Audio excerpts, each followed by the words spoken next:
This one is called Individual. A ghost lies in a bed, skull hollowed like an empty egg, sheets pulled featureless and taut, frame a childlike face.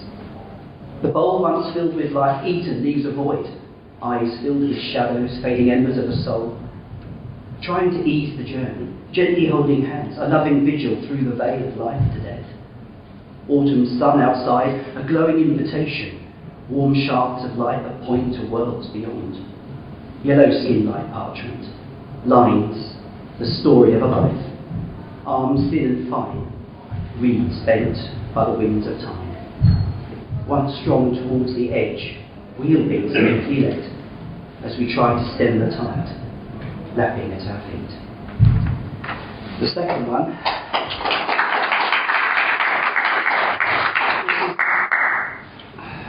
the frustration loss when someone is there and then they're not there, and you wonder, well, how are they? You know. And so I've made some references here to parallel worlds or things where we might imagine that people go. So near and yet so far, perhaps we coexist only separated by an invisible membrane. You're on the other side, although I can't see you. There's no interaction between different dimensions. It sometimes feels like the dead are deliberately hiding, but that isn't entirely fair to them. No one can penetrate the barriers between these multi-worlds scientists call brains that lay stacked up one upon another like breakfast waffles. According to the physicists, everything's an accident. It's all happened somewhere across an almost infinite sea of layered possibilities. They even give a value of 10 to the 500 parallel universes. Theological problem we face is everything's an accident, there's no need for gods.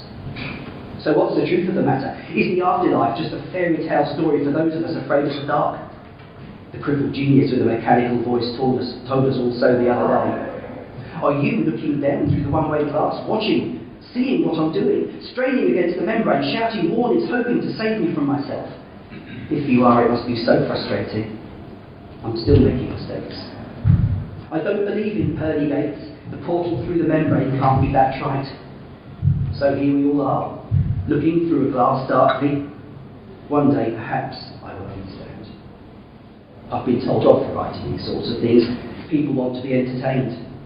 All I can say is I'm sorry. I can't help it.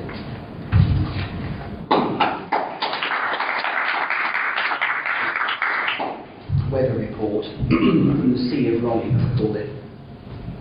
The Sea of Longing is the storm and calm of breathless days. It's time spent waiting for the air to move, the frustration of a sagging sail. It's the impotent hurt of disappointment, of feeling spurned, fading embers of a fire, the cooling of desire. The Sea of Longing is a pounding heart waiting to receive, but tasting the bitter spray of crashing waves. It's feeling lonely as the seagulls cry. Subtle as the wing beats of butterflies, it's a hollow sound like a kettle drum played on a clear blue timpani of sky. It's swimming hard upstream, desperate to spawn, driven by the urge of needs that can't be denied. It's the emptiness of a sigh. The Sea of Longing is a symphony of loss, the sound of tears shed on 1,000 lonely nights. It's a desert waiting for the rain. The distance of a picture, memories of your smile, it's light refracting through stained glass windows, the piano's minor keys. The Sea of Longing is time spent on bended knees, praying for release but finding God on mute. It's not like other seas. It's unrequited love. It's all of the above.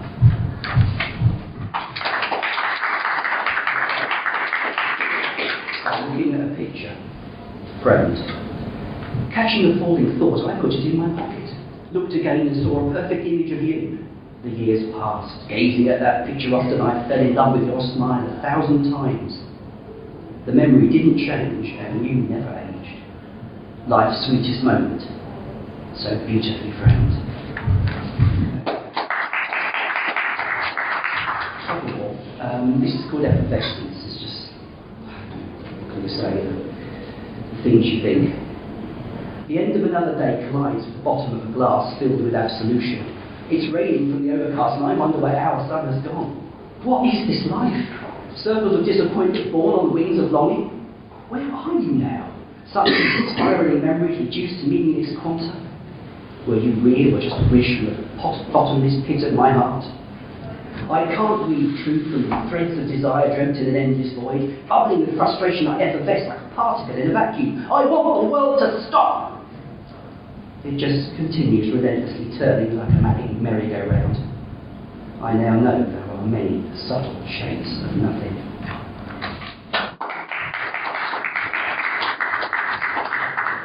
Three more. Hyena. I pick the bones of my Elysian fields as clock hands work their way around a sad face marking passing hours spent scavenging your memory. From pictures that besotted me I pull ragged little bits of love. All night through my longing plays like an insular game of lone charades. A dark sarcophagus held your heart. I tried to crack its outer shell and win your shining X-ray smile with futile hopes that lie exposed. You left with such a decent taste. Now burning questions sting my lips as I lick this poison chalice clean, savouring its strange metallic taste. At the end of the path that leads nowhere, all the answers to the riddle ride within me, myself and I, like a splendid carrion, served nightly in a thin membrane of dreams.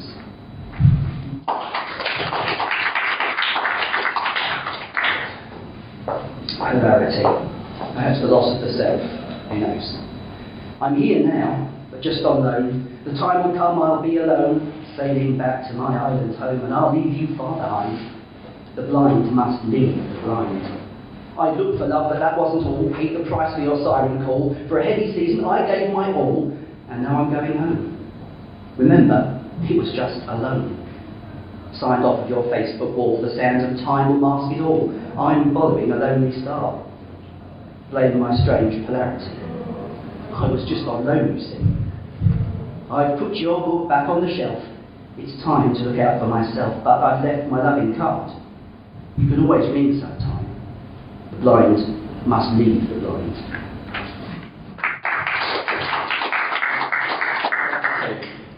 I carry on. I'm a great lover of live music, and a lot of the experiences of life are like that. You try to hold on to it, you're there in a moment, and then it's gone. But the moment perhaps is all that matters. I'm caught, dreaming between the clouds and sky about a different life and a different time, separated by space and longing. Yet it's all one and the same, a continuous experience live within me. I vividly remember the happy days before I fell to earth and could see them projected on the insides of my eyelids in a colour cinema for one. I'm in a superposition of states, alternating between the past and the present. I wish you could try to touch the moment with me and begin to understand what it was like to be there, one of the crowd, and feel a sense of belonging. It's all like live music in the end, the vibrating strings, keys and timpani, exciting molecules, stirring something deep within me. And then it's gone. Gone in an instant, as if it were all never here. And it won't be here tomorrow, or ever again. You must be pleased to know. This is called Love Hydra. It's very, very carefully picked. The Hydra is a mythological Greek beast that keeps sprouting heads. If you cut a head off, it will sprout too. If you cut those off, it will sprout too. I won't go into the math, you get the picture. But this is a love hydra. This is something that's within you that experiences cannot necessarily take away or kill. So it's actually a poem, of hope. And what I should have said was that throughout the presentation it might have been useful to think of each poem as a flower. Well, that will now make sense as we come to the last line of the last poem. Love hydra. Love is like the hydra. You may try to extinguish it by deadening yourself to desire. You may try to dampen it by denying longing. But sooner or later, like a snowdrop, it will push up through the winter soil of your heart, grow another head and bloom. You may cut the flowers back, but love grows from a perennial bulb, and they will return. Why fight the inevitable? Except that desire and longing within the self is a natural state. I have wrestled with the hydra long enough, tried in vain to push the flowers back into the ground from whence they come. But fresh waves of longing always engulf me. Eventually, I let the blooms grow right up through me. It didn't hurt as much as I feared it would. I ended up appreciating the view, and with enough flowers, start giving them away.